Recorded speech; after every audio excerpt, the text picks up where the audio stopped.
Welcome to KRR kitchen. இன்றைக்கி நம்ம கிச்சனில் நல்ல ஒரு அருமையான சுவையில் ஒரு சூப்பரான புதினா சட்னி எப்படி செய்கிறதுன்னு தான் பார்க்க போகிறோங்க.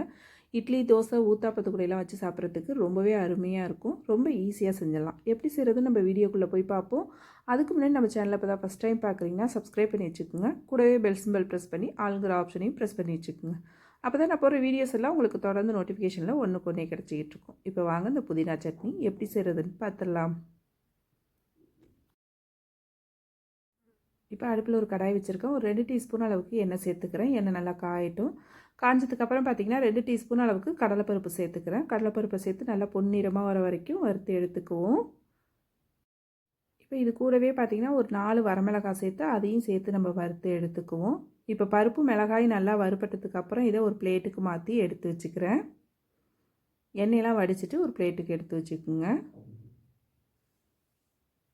இப்போ இதை எடுத்து வச்சதுக்கப்புறம் பார்த்திங்கன்னா மீதம் இருக்கிற எண்ணெயிலே மற்ற பொருள்லாம் நம்ம வதக்கி எடுத்துக்கலாம். அதில் வந்து பார்த்திங்கன்னா ஒரு 2 மீடியம் சைஸில் உள்ள வெங்காயம், பெரிய வெங்காயம் கட் பண்ணி வச்சுருக்கேன், அதை சேர்த்துக்கிறேன். இது கூடவே 4 பச்சை மிளகாய், 2 தக்காளி பழம், 4 பூண்டு பல் சேர்த்துருக்கேன். தக்காளி பழமும் வெங்காயமும் பார்த்திங்கன்னா மீடியம் சைஸில் உள்ள 2 எடுத்திருக்கேன்.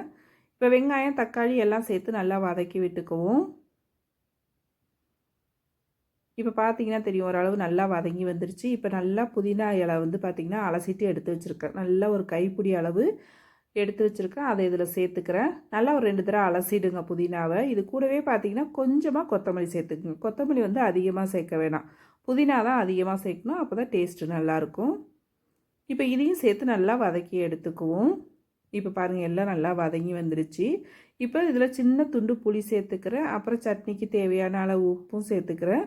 ஒரு 3 டேபிள் ஸ்பூன் அளவுக்கு தேங்காய் துருவல் எடுத்து வச்சுருக்கேன். அதையும் சேர்த்து ஒரு 2 செகண்டுக்கு கலந்து விட்டோம்னா போதும், ரொம்ப நாளை வதக்க வேணாம். தேங்காய் சேர்த்து நல்லா அந்த சூட்லேயே ஒரு 2 தடவை கலந்து விட்டுக்குங்க. கலந்து விட்டு இப்போ இதை நல்லா ஆற வச்சு எடுத்துட்டு அதுக்கப்புறம் நம்ம சட்னி எப்படி அரைக்கிறதுன்னு பார்ப்போம். இப்போ இது நல்லா ஆறட்டும். இப்போ சட்னி அரைக்கிறதுக்கு ஒரு மிக்ஸி ஜார் எடுத்திருக்கேன். அதில் வந்து பார்த்திங்கன்னா நம்ம ஃபஸ்ட்டு வறுத்த கடலைப்பருப்பு மிளகாயும் சேர்த்து ஃபஸ்ட்டு ஒரு ஓட்டி எடுத்துப்போம். அதுக்கப்புறம் பார்த்திங்கன்னா நம்ம வதக்கி வச்ச வெங்காயம், தக்காளி, புதினா இதெல்லாம் சேர்த்து அரைச்சிக்குவோம். இதிலே கொஞ்சமாக தண்ணி விட்டு நல்லா நைஸாக அரைச்சி எடுத்துக்குவோம். இப்போ பாருங்கள், சட்னி அரைச்சி எடுத்துகிட்டு வந்துட்டேன். ஒரு பாத்திரத்துக்கு மாற்றிக்கிறேன்.